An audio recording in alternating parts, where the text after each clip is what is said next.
नमस्कार मैत्रिणींनो. आज माझं गॉल ब्लॅडर सर्जरी होऊन ना 8 दिवस कंप्लीट झाले आहेत. म्हणजे माझी सर्जरी लास्ट फ्रायडेला 19 तारखेला झालेली. तर म्हणजे तेव्हापासून आता मला ना बऱ्यापैकी रिलीफ मिळाला आहे. म्हणजे टाके वगैरे आहेत अजून, त्याच्यावर ते ड्रेसिंग वगैरे केलेलं आहे ते आहे अजून, पण त्रास भरपूर कमी झालेला आहे. बघा माझा चेहराही आता जरा व्यवस्थित झालेला आहे. नाहीतर ज्या दिवशी ऑपरेशन झाले ना 2 दिवस तर असं मला वाटत होतं आता मी 2 महिन्यासाठी आजारी झाली की काय असं वाटत होतं. पण नाही, मी त्याच्यातून आता बऱ्यापैकी छान अशी रिकवर झालेली आहे. आणि मला रिकवर करण्यासाठी खूप मोठी मदत आहे माझ्या मम्माची. माझी मम्मी आलेली आहे माझ्याकडे. तर मम्मीने मला आल्यापासून ना तिथून काही काम करू दिलेलं नाही आहे, काहीच नाही.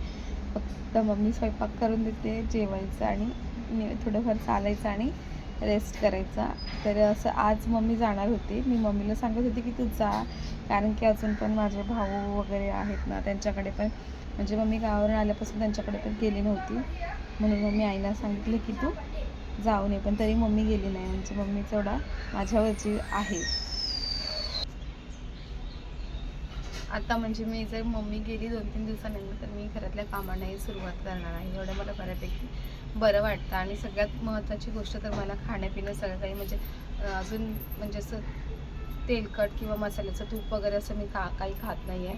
सॉफ्ट आहे तेच खाते, पण तरी मी खाते हे याचं मला बरं वाटतं. खाते, माझ्या शरीरात काहीतरी पोषण जातं आहे असं बरं वाटतं. कारण की मला म्हणजे अजून 6 वर्षापासून हा गॉल ब्लॅडरचा त्रास होता. म्हणजे मी माझ्या लहान मुलाच्या वेळेस मी प्रेग्नेंट होते ना, तेव्हा मला पहिल्यांदा हा त्रास सुरू झालेला. तर तेव्हा भरपूर असं म्हणजे प्रेग्नेन्सी असतानाच भरपूर त्रास झालेला. पोटात दुखायला लागलं, 2-3 वेळा दुखलं. मग दुखल्यानंतर मग डॉक्टरकडे गेल्यावर डॉक्टरांनी काय पेनकिलर्स वगैरे देऊन ते तेवढं थांबवलेलं. आणि मग त्याच्यानंतर एक दिवस आहे ना जास्त त्रास व्हायला लागला, जास्तच म्हणजे अति प्रमाणात त्रास व्हायला लागला. तर तेव्हा आम्ही सोनोग्राफी करायला गेलो. प्रेग्नेन्सी असताना त्रास व्हायचा, पण तेव्हा मला असं वाटायचं प्रेग्नेन्सी असल्यामुळे आणि त्याच्यामुळेच ना मग ते पित्ताचाच त्रास म्हणजे तर माझ्या ते अंगावरही म्हणजे मला खाज यायची, अशा पुढे यायच्या अंगावर त्याच्यामुळेच.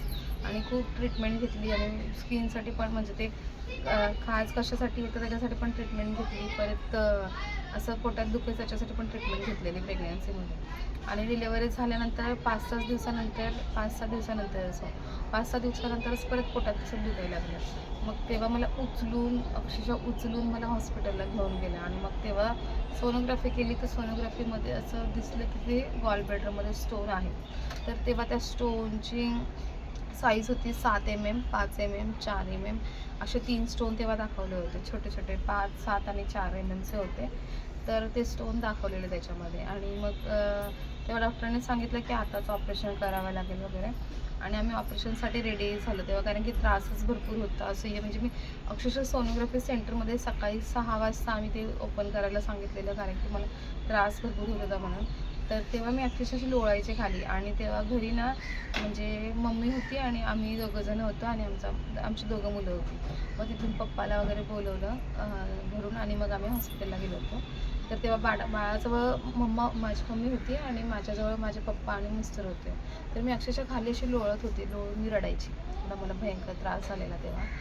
तर तेव्हा ऑपरेशनसाठी रेडी झालं, सगळं झालं आणि ते म्हणजे पेनकिलर्स वगैरे दिलेलं ना, तेव्हा मग डॉक्टरांनी सांगितलेलं की मुलाला 2 दिवस फिडिंग करता येणार नाही.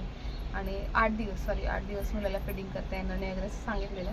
मग तेव्हा मला ते निर्णय तेव्हा मी नको म्हणून सांगितलेलं की नाही, मला नाही करायचं ऑपरेशन, मी नंतर करेन. आता मला काहीतरी पेनसाठी औषध तेवढं द्या. मग त्यांनी मला बॅन-40ची तेव्हापासून गोळ्या त्या दिलेल्या. त्या गोळ्या मी तेव्हापासून लक्षात ठेवलेल्या की याच्याने माझं दुखणं थांबतं आहे. तेव्हापासून मला त्रास व्हायचा ना, तर मला प्रत्येक वेळेस कधी अचानक काही खाल्लं ना, म्हणजे साधं खिचडी भात जरी खाल्ला ना, तर तरी माझ्या पोटात दुखायचं. कारण की त्याच्यात तुरडाळ असायची, त्याच्यामुळे पण पोटात दुखायचं. काही नॉनव्हेज, काही चांगलं जर असेल ना, बाहेरचं असू दे घरातलं असू दे, काही चांगलं खाल्लं की लगेच पोटात दुखायचं. उपाशी झोपली, मग कधी कधी मी कंटाळून उपाशी पण झोपायचे. माझ्या पोटात दुखतं म्हणून मला जेवायला नको रात्रीचं, तरी पण माझ्या पोटात दुखायचं. म्हणजे ते पोटात दुखणं हा शब्द कानावर माझ्या पाठांतर झालेला. माझ्यामुळे दुसऱ्यांनाही झालं असेल, कारण की सारखेच सांगायचे मला दुखतंय सारखंच. आणि मग मी त्याच्यावर उपाय म्हणजे मग तेव्हा 2 वर्ष मला त्रास झाला.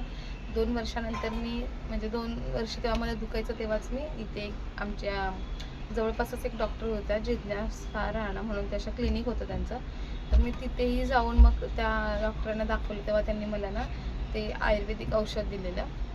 आयुर्वेदिक नव्हतं ते, पण होतं कोणतं तरी औषध.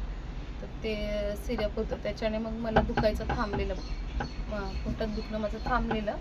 आणि मग त्याच्यानंतर 2-3 वर्ष, म्हणजे मागच्या वर्षीपर्यंत ते दुखणं थांबलेलं, दुखायचं नाही. अधूनमधून कधी दुखलं तर मी पॅनफॉर्टीची गोळी घ्यायची.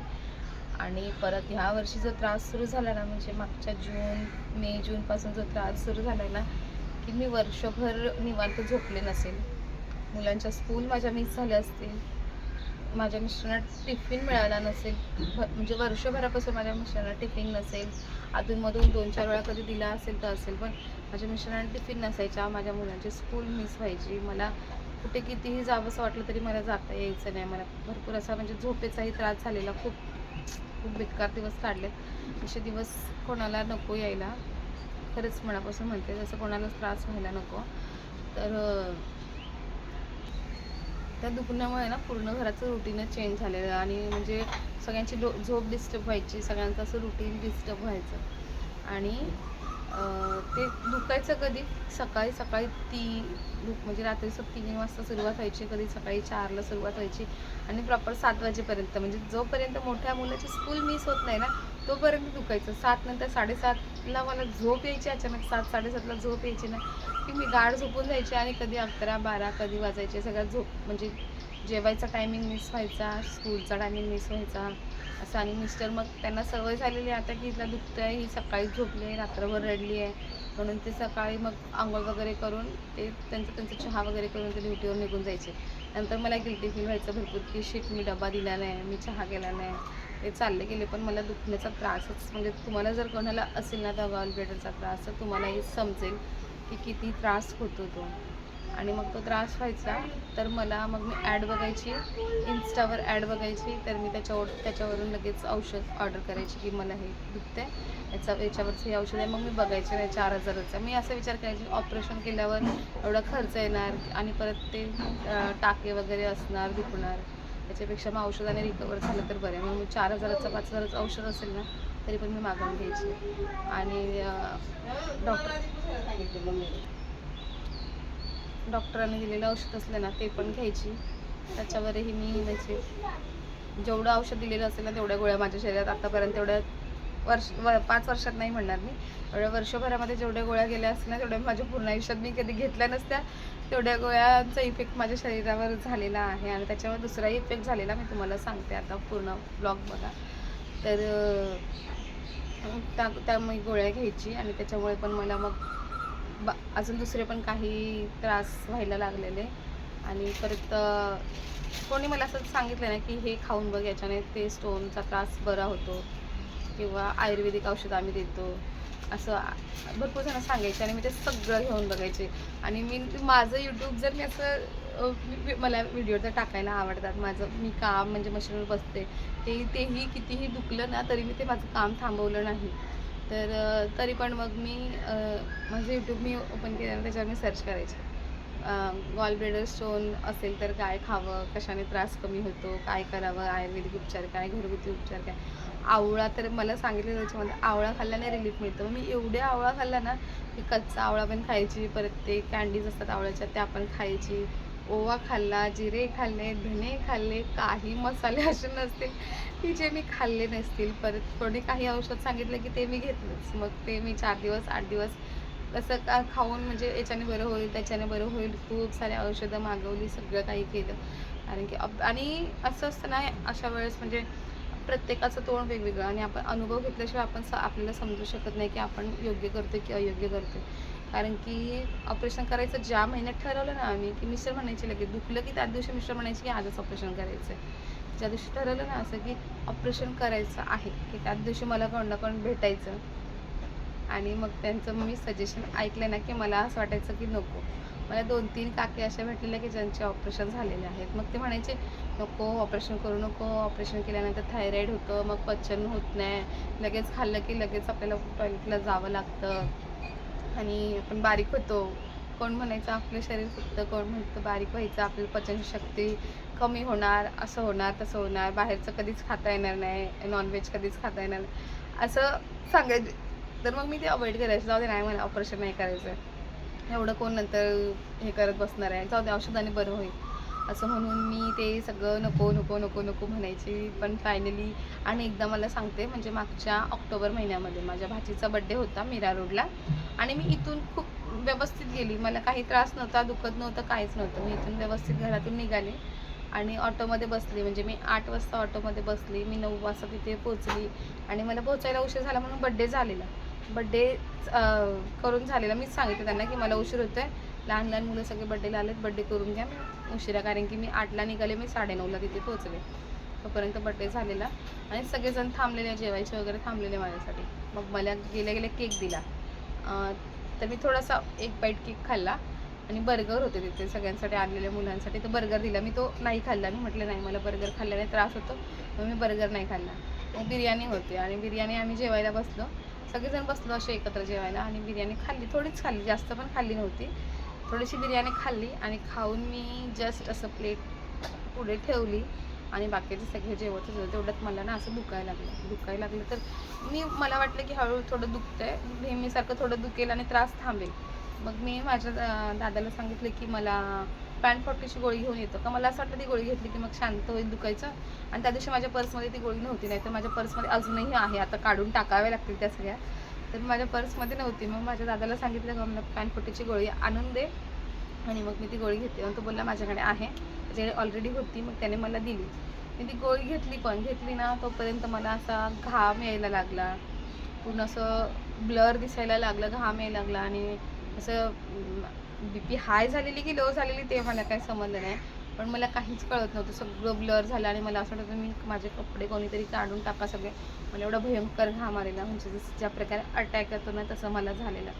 छातीत कळ यायला लागली, माझे हातपाय वीज पडायला लागले, एवढं भयंकर. मग फॅन चालू करा, AC चालू करा, हे चालू करा, असं सगळं विचित्र हालत झालेली आणि मी पूर्णपणे बेशुद्ध झाले, पूर्ण म्हणजे स्विच ऑफ झाल्यासारखी झालेलं. सगळ्यांना वाटलं असेल मी गेली म्हणून, स्विच ऑफ झाल्यासारखी झालेली. आणि मग नंतर घरी डॉक्टरांना बोलवलं, 2 डॉक्टर आले, त्यांना बोलवलं, त्यांनी काही इंजेक्शन वगैरे दिलं, त्याच्याने जर आम्हाला असं शुद्धीवर मी आले.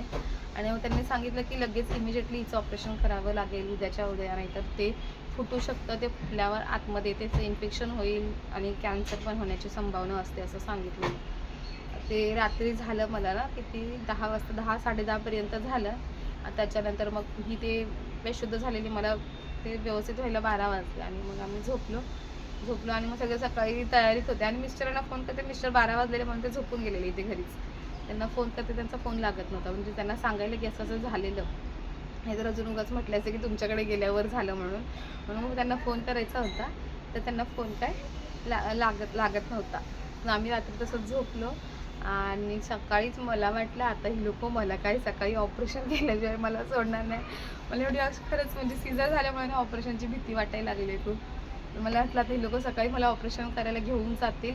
आणि सगळ्यात मोठी गोष्ट म्हणजे माहिती आहे का काय, की माझे ना ब्लाऊज कटिंग करून ठेवलेले आणि ते ब्लाऊज द्यायचे होते, म्हणून मग मला ते असं मागे पुढे होत होते, कारण की तेव्हा नवरात्र होते, नवरात्र त्याच्यामध्ये मला ब्लाऊज द्यायचे होते. तर मला असं वाटत होतं नको माझे ब्लाऊज द्यायचे राहतील आणि आता ऑपरेशन केलं तर माझी किती कामं पेंडिंग राहतील. म्हणजे मी रात्री 12 वाजेपासून सकाळी 5 वाजेपर्यंत तोच विचार केला सगळा, की आता जर ऑपरेशन केलं तर महिनाभर असाच राहील, माझी किती कामं पेंडिंग राहतील. म्हणून मी ते सगळीजणं घरात झोपलेले निवांत, तेव्हा मी हळूच उठले, माझ्या दोन्ही मुलांना उठवलं झोपेतून आणि कोणालाही न सांगता. माझी मम्मी तेवढी उठलेली, माझी मम्मी रिक्वेस्ट करत होती नको जाऊ नको जाऊ, तरी मी सकाळी 5:30ला तिथून निघून आले, इथे घरी आली, घरी येऊन झोपली.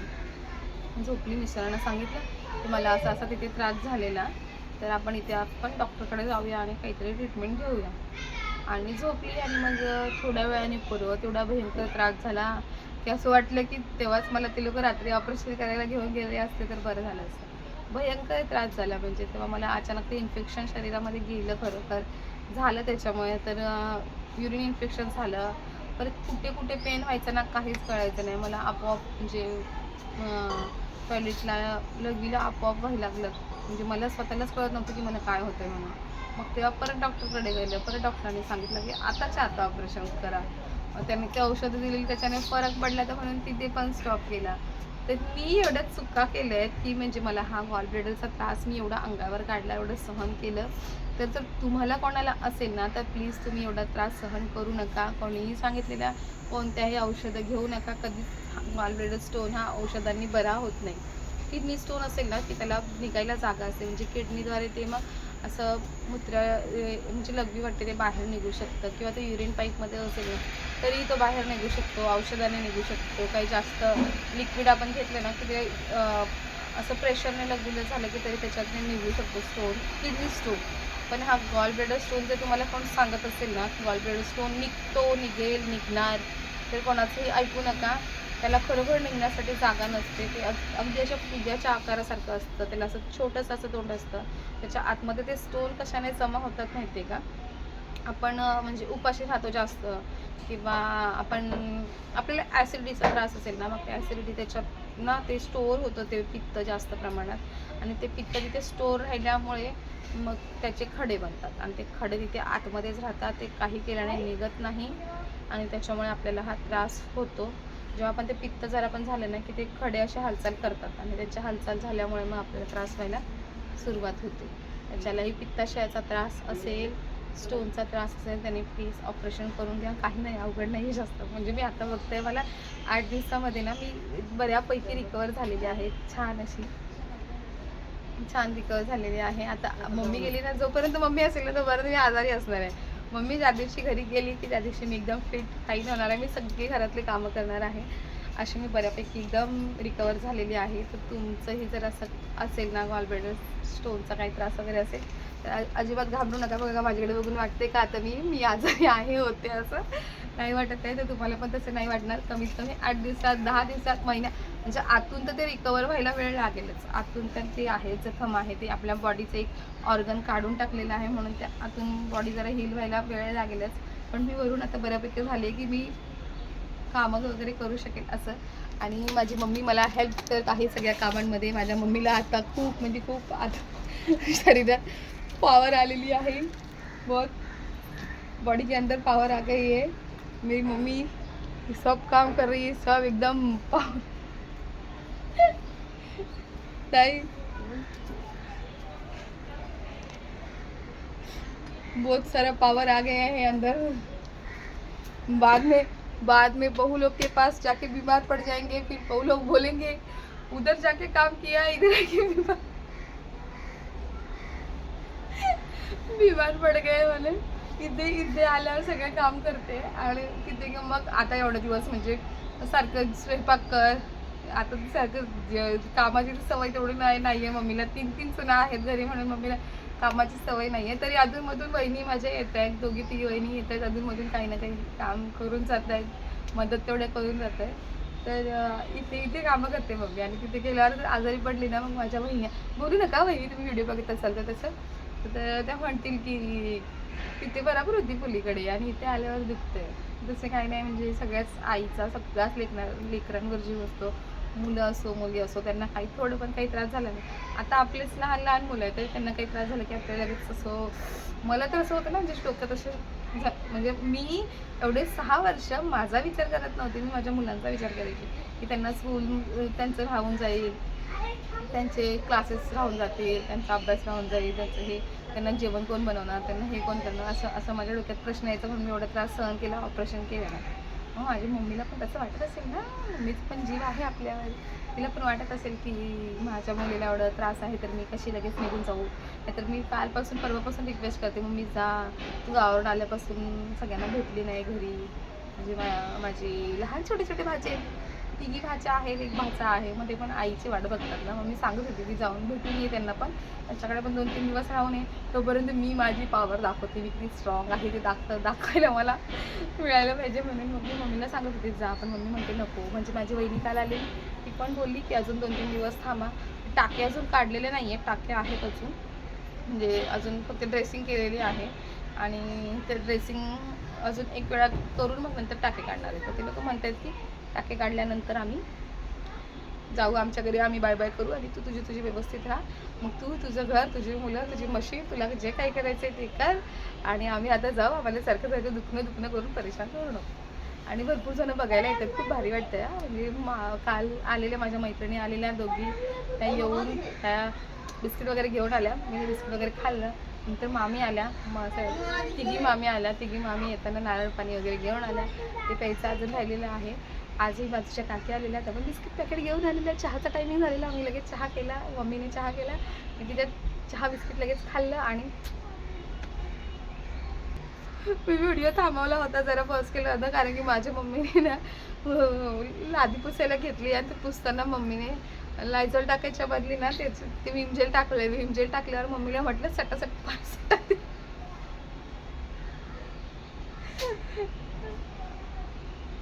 चला तर झाली खूप सारी बडबड. आता पुढच्या व्हिडिओमध्ये का बघायचं अजून, बघूया काय चाललंय.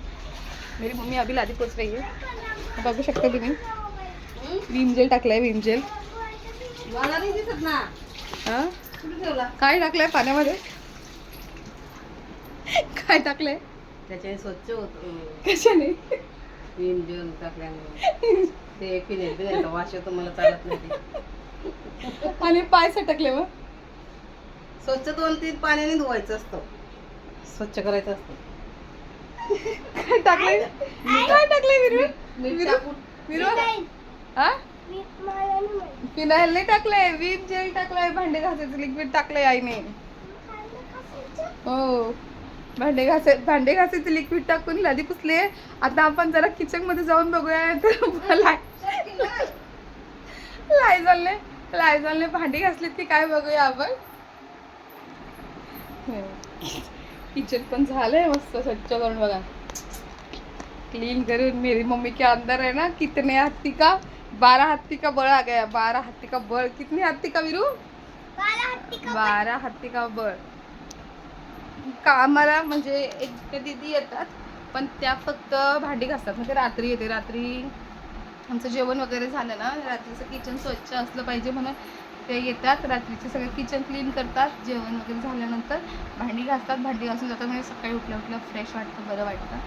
आणि आज मी स्वयंपाक करणार आहे. काय बनवते तुम्हाला दाखवते व्हिडिओमध्ये. तर व्हिडिओ स्किप न करता पूर्ण बघा. आणि रोजच आपल्या असे व्हिडिओ बडबड बघण्यासाठी, घरात काय चाललंय काय नाही, आणि मी कशी रिकवर होते हे बघण्यासाठी आपल्या चॅनलला सगळ्यात आधी सबस्क्राईब करा, व्हिडिओला लाईक करा, काही विचारायचं असेल, कमेंट करायचं असेल कमेंट करा. आणि चला तर बाय.